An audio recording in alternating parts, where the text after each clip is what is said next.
Namun dalam budaya kita, makna kata disiplin telah berubah menjadi sesuatu yang dilakukan seseorang pada orang lain untuk mendapatkan kepatuhan. Kecenderungan umum adalah menghubungkan kata disiplin dengan ketidaknyamanan, bukan dengan apa yang kita hargai atau pencapaian suatu tujuan yang mulia. Ini Bapak Ibu budaya positif. Terus yang kedua di sini kita akan membahas disiplin positif juga merupakan salah satu cara penerapan disiplin yang bertujuan untuk menumbuhkan kesadaran serta memberdayakan murid tanpa imbalan penghargaan atau reward, ancaman dan hukuman. Sebagai pendidik, tujuan kita adalah untuk menciptakan murid yang memiliki disiplin diri sehingga mereka berperilaku mengacu kepada nilai-nilai kebajikan universal dan memiliki motivasi intrinsik dalam perubahan perilaku ke arah yang lebih baik. Yang kedua, nilai-nilai kebajikan universal. Nilai-nilai kebajikan universal adalah sifat-sifat positif manusia yang merupakan tujuan mulia yang ingin dicapai di setiap individu. Tujuan mulia ini mengacu pada nilai-nilai atau prinsip-prinsip mulia yang dianut seseorang. Nilai-nilai tersebut bersifat universal. Kedua itu nilai-nilai kebajikan universal itu yang seperti apa? Jadi nilai-nilai kebajikan yang bersifat universal itu adalah nilai-nilai kebajikan yang disepakati bersama, lepas dari suku, bangsa, agama, bahasa maupun latar belakangnya. Yang ketiga, contoh nilai kebajikan atau institusi organisasi. Profil pelajar Pancasila itu beriman, bertakwa kepada Tuhan Yang Maha Esa dan berakhlak mulia, mandiri, bernalar kritis, berkebinekaan global, kreatif. Ibu Primeria program atau PYP. Toleransi, rasa hormat, integrasi, mandiri, menghargai, antusias, empati. Keingintahuan, kreativitas, kerjasama, percaya diri, dan komitmen. Ketiga, kebutuhan dasar manusia. Kira-kira ada yang tahu apa kebutuhan dasar manusia? Makan, apa lagi? Minum, Ya. tempat tinggal, rumah. Tidur. Iya. Nah, di sini kita akan lihat apa kebutuhan dasar manusia. Kebutuhan dasar manusia adalah segala sesuatu yang dilakukan untuk mendapatkan apa yang kita inginkan. Seluruh tindakan yang dilakukan memiliki tujuan tertentu dan semua usaha terbaik yang dilakukan adalah dalam rangka agar kebutuhan dasar dapat tercapai dengan baik. Ini kebutuhan dasar.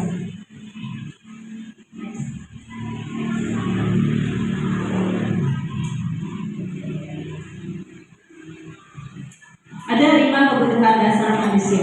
Yang pertama,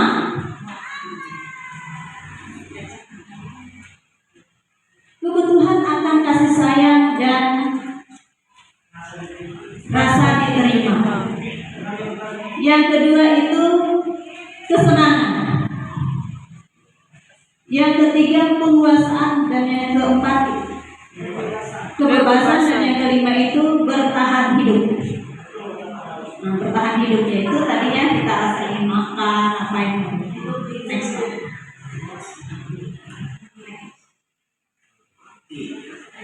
Di sini ada penjelasannya 5 kebutuhan dasar manusia.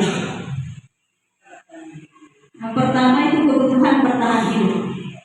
Kebutuhan bertahan hidup atau survival adalah kebutuhan yang bersifat fisiologis untuk bertahan hidup. Misalnya kesehatan, rumah, dan lingkungan yang nyaman. Kebutuhan biologis sebagai bagian dari proses reproduksi termasuk kebutuhan bertahan hidup. Komponen psikologis pada kebutuhan ini meliputi kebutuhan akan perasaan aman. Yang kedua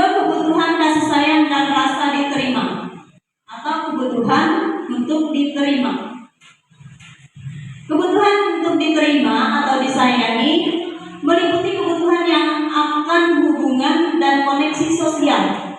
Kebutuhan untuk memberi dan menerima kasih sayang dari kebutuhan untuk merasa menjadi bagian dari suatu kelompok. Yang ketiga, kebutuhan penguasaan atau kebutuhan pengakuan atau kemampuan. Kebutuhan ini berhubungan dengan kekuatan untuk mencapai sesuatu menjadi komponen. Menjadi kompeten, menjadi terampil, disukai atas prestasi dan keterampilan kita, didengarkan dan memiliki rasa harga diri. Kebutuhan ini meliputi keinginan untuk dianggap berharga, bisa membuat perbedaan, bisa membuat pencapaian kompeten, diakui dan dihormati. Yang keempat itu kebebasan. Itu kebutuhan akan pilihan, kebebasan. Nah, kebutuhan untuk bebas adalah kebutuhan akan kemandirian, otonomi, memiliki pilihan dan mampu mengendalikan arah hidup seseorang. Yang kelima, kebutuhan akan kesenangan, kebutuhan untuk merasa senang. Kebutuhan untuk ketenangan adalah kebutuhan untuk mencari kesenangan, bermain dan tertawa. Nah, Bapak Ibu, di sini ada salah satu kasus. Kasusnya ini Ibu Dikta, guru wali kelas 7A di SMP Pelita Hati, sedang bingung menghadapi ulah salah satu murid di kelasnya. Beni beberapa anak di kelas 7A telah datang padanya dan mengeluhkan Beni yang seringkali meminta bekal makan siang mereka dengan paksa. Jika Anda menghadapi situasi seperti Ibu Dikta, apa yang akan kita lakukan atau apa yang Anda lakukan? Menurut Anda, kira-kira apa alasan Beni melakukan hal itu?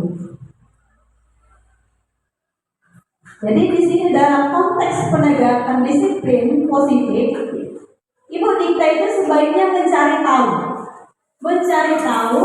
alasan mengapa Beni melakukan tindakan tersebut, agar mengetahui kebutuhan mereka, kebutuhan mana yang sedang berusaha dipenuhi oleh Beni. Jadi ada pun kebutuhan-kebutuhan yang ingin dipenuhi oleh Beni, di sini kenapa dia mengambil atau meminta paksa bekal teman-temannya? Di sini karena Beni merasa lapar dan orang tuanya tidak membawakannya bekal makan siang. Nah, jadi di sini ada kebutuhan yaitu bertahan hidup, kebutuhan dasarnya. Yang kedua yaitu Beni mengambil bekal temannya karena dia merasa senang temannya jadi memperhatikan dia ketika temannya melakukan tindakan itu kepada gurunya. Dan orang tuanya jadi memperhatikan dia. Ini si Beni ini ternyata juga kurang kasih sayang. Kurang kasih sayang dari orang tua. Berarti di rumahnya itu kurang diperhatikan oleh orang tuanya. Mungkin orang tuanya terlalu sibuk ya. Terus yang ketiga itu Beni merasa hebat karena temannya jadi takut dengan dia dan menuruti keinginannya. Nah, ini tadi yaitu kebutuhan dasar manusia ingin diakui, ingin mendapat pengakuan atas kemampuannya. Yang keempat, Beni merasa bosan dengan bekal makanan yang dibawakan ibunya dari rumah karena ibunya selalu membawakannya bekal yang sama. Oleh karena itu, dia ingin mencoba makanan teman-temannya yang beraneka ragam. Jadi kebutuhan akan pilihan. Yang kelima, itu Beni melakukannya karena iseng saja dan ia menikmati ekspresi wajah teman-temannya yang kesal karena diambil makanannya, dan menurut dia ekspresi teman-temannya itu lucu. Ini Beni merasa ingin disenangi atau mempunyai kebutuhan akan kesenangan.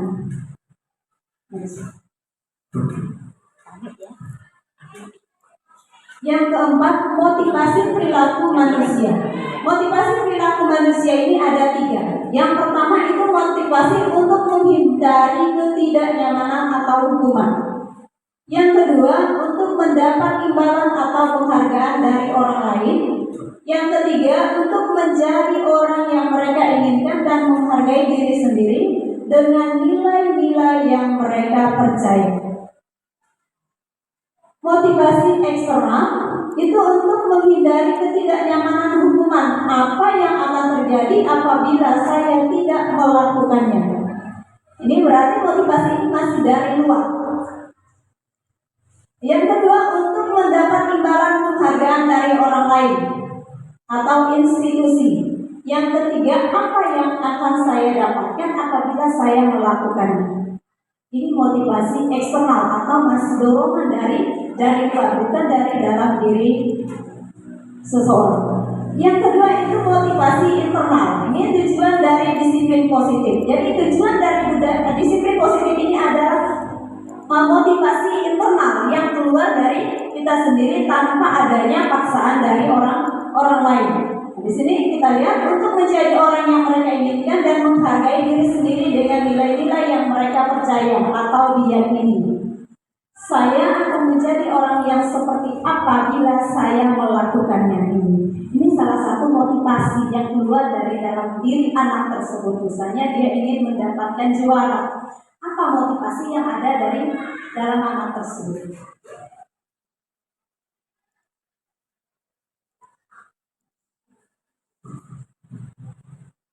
Ini hukuman.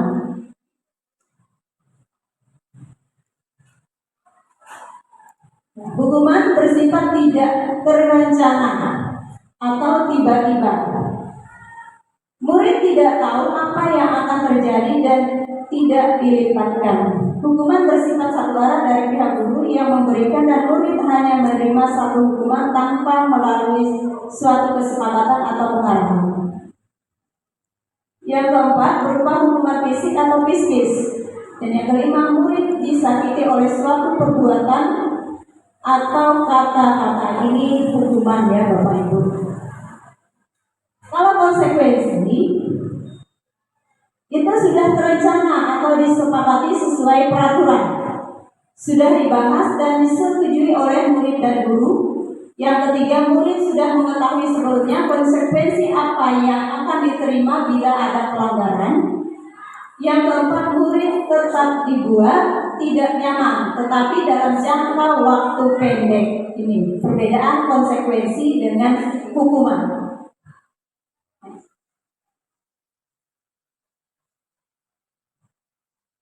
Ini ada salah satu tindakan guru, di mana di sini ada beberapa kasus. Misalnya kita ini meminta anak mencatat 1000 kali di dalam buku kalimat dengan kalimat saya tidak akan terlambat lagi. Karena terlambat datang ke sekolah ini salah satu bentuk hukuman ya Bapak Ibu.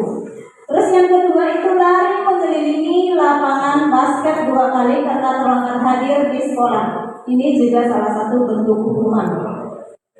Yang ketiga, murid diminta untuk push up 15 kali karena tidak menggunakan masker di sekolah. Itu juga hukuman. Yang keempat itu berjemur di lapangan basket pukul 12 siang karena mengobrol dengan temannya. Itu juga salah satu hukuman. Yang menggantikan kertas tugas teman yang telah dicoret-coret itu salah satu konsekuensi. Jadi konsekuensi ini kan tadi sudah kita buat atas kesepakatan murid dan guru.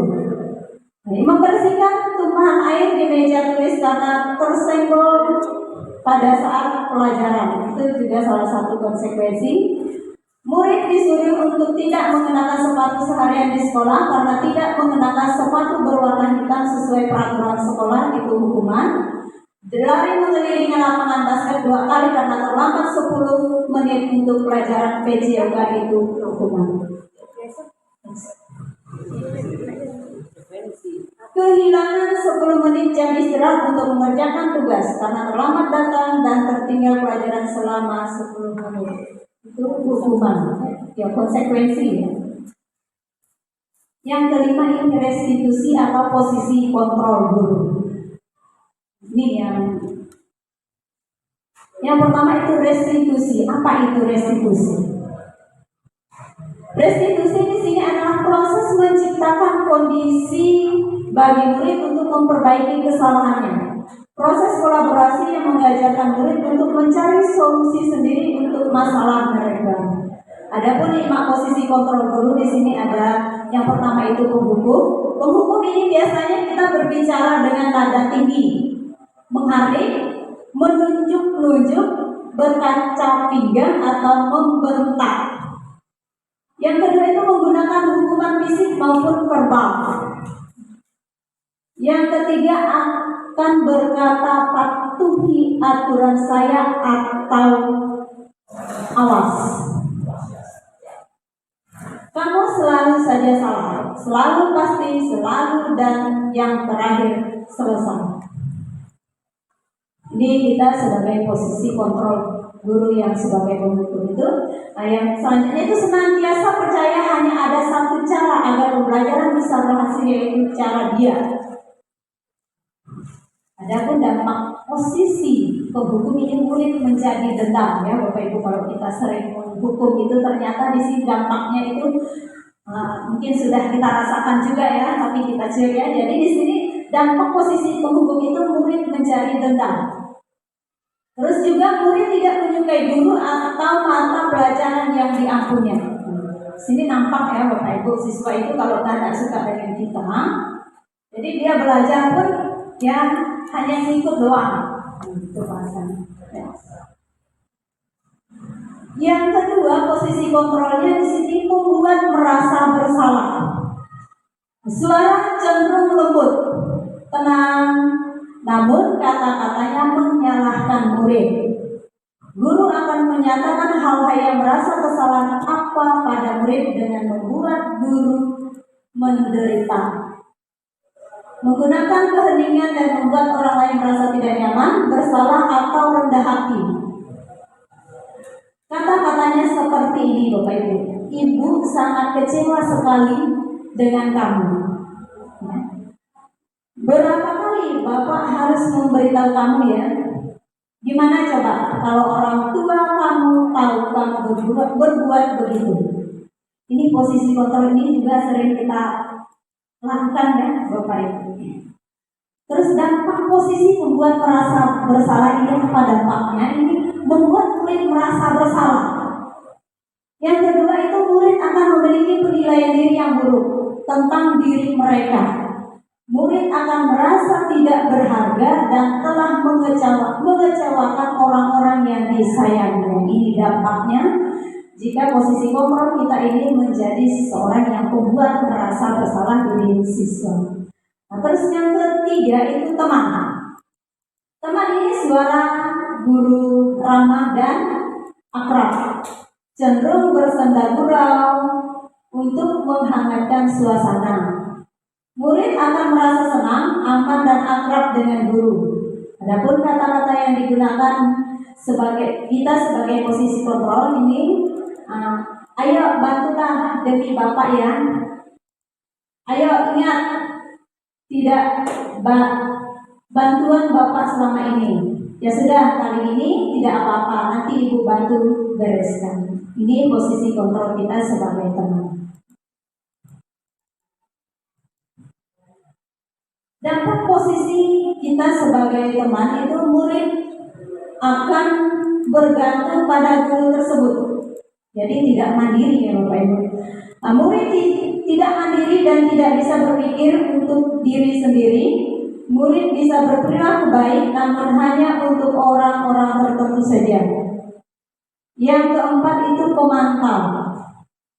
Pemantau ini posisi kontrol yang keempat itu kita sebagai pemantau. Bersuara datar, tidak emosional, tidak bersenda gurau ataupun menggunakan suara tinggi, serta cenderung formal. Senantiasa memantau dan bertanggung jawab atas perilaku orang-orang yang diawasi. Pada saat murid diberi sanksi, maka guru akan selalu mengawasinya. Berdasarkan pada peraturan dan konsekuensi, sangat mengendalikan perhitungan catatan data yang dapat digunakan sebagai bukti atau atas perilaku seseorang. Pertanyaan yang diajukan kita sebagai seorang pemantau, ini peraturannya apa? Apa yang telah kamu lakukan? Sanksi atau konsekuensi apa? Ini. Adapun dampak posisi pemantau, murid akan menghitung konsekuensi atau hadiahnya. Dan hadiah tanpa memahami sepenuhnya nilai kebajikan yang dituju. Murid tidak sepenuhnya mandiri. Yang kelima itu posisi kita atau posisi kontrol kita sebagai manajer. Guru bersuara netral, tidak emosional, tidak terlalu ramah dan tidak bernada tinggi, berbuat sesuatu bersama dengan murid, mempersilahkan murid mempertanggungjawabkan perilakunya, membimbing dan mendukung murid agar dapat menemukan solusi atas permasalahannya sendiri. Guru akan dengan tulus mengajukan pertanyaan-pertanyaan bermakna agar membuka pikiran murid sehingga murid dapat belajar dari kesalahannya dan mencari solusi untuk menyelesaikannya. Kalau kita berada pada posisi kontrol, kita sebagai manajer itu, ini biasanya yang akan kita katakan apa yang kita yakini.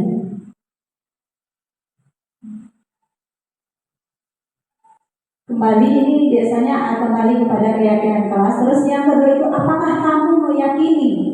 Jika kamu meyakininya, apakah kamu bersedia memperbaikinya? Jika kamu memperbaiki ini, hal ini menunjukkan apa tentang dirimu? Apa rencana kamu untuk memperbaiki hal ini? Nah, jadi untuk kita sebagai guru ini yang diharapkan ini kita sebagai posisi kontrol, Bapak Ibu ya. Jadi kita tidak membuat anak itu merasa bersalah, tidak merasa anak itu diawasi, dan tidak merasa anak itu menjadi seorang yang bersalah. Adapun dampak posisi kita sebagai manajer, murid menjadi mandiri, percaya diri dan dapat memecahkan masalahnya sendiri. Yang keenam ini keyakinan kelas. Apa itu keyakinan kelas? Keyakinan kelas adalah nilai-nilai kebajikan atau prinsip universal yang disepakati bersama secara universal lepas dari latar belakang suku, negara, bahasa maupun agama. Nah, ini keyakinan kelas. Lalu Bapak Ibu nanti pasti ada bertanya, mengapa tidak kesepakatan kelas? Kenapa harus keyakinan kelas?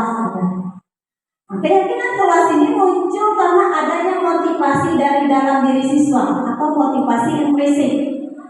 Seseorang akan lebih tergerak dan bersemangat untuk menjalankan keyakinan daripada hanya sekedar mengikuti peraturan. Kalau peraturan itu kan biasanya kita membuatnya sendiri atau hanya untuk beberapa orang. Jadi kalau di budaya positif ini kita tidak lagi mengatakan atau membuat peraturan kelas, tetapi kita membuat keyakinan kelas. Nah, keyakinan kelas ini kita buat dengan menggunakan kalimat positif. Nah, kalimat positifnya di situ tidak ada lagi, misalnya kata itu dilarang membuang sampah sembarangan. Nah, kalau di dalam keyakinan kelas ini yang kita buat, misalnya kita ingin dilarang membuang sampah, berarti kita di sini membuatnya menjaga kebersihan kelas. Keyakinan kelas ini kita buat bersama-sama dengan siswa. Bersama-sama dengan siswa, mereka maunya di dalam kelas mereka itu seperti apa tanpa kita paksa. Mereka yang membuat sendiri keyakinan apa mereka maunya di dalam kelas itu. Seperti itu keyakinan kelas. Next. Pembentukan keyakinan kelas. Keyakinan kelas ini bersifat lebih abstrak. Yang kedua itu keyakinan kelas berupa pernyataan universal atau umum. Yang ketiga, pernyataan keyakinan kelas senantiasa dibuat dalam bentuk pernyataan positif tadi ya yang saya katakan. Yang keempat itu keyakinan kelas hendaknya tidak terlalu banyak sehingga mudah diingat dan dipahami oleh semua wali kelas. Jadi kemarin kami sudah membuat keyakinan kelas di kelas 9D, 8D dan 8A itu kami membuat keyakinan kelasnya hanya 8. Jadi itu akan mudah diingat anak. Dan keyakinan kelas yang sudah kami buat itu benar-benar keluar dari anak. Tidak kami paksa. Jadi mereka yang buat, mereka yang meyakini apa yang mereka inginkan di dalam kelas itu. Seperti itu, Bapak Ibu. Next.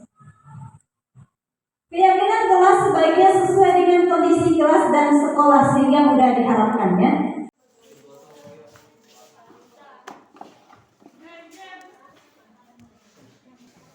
Gantap.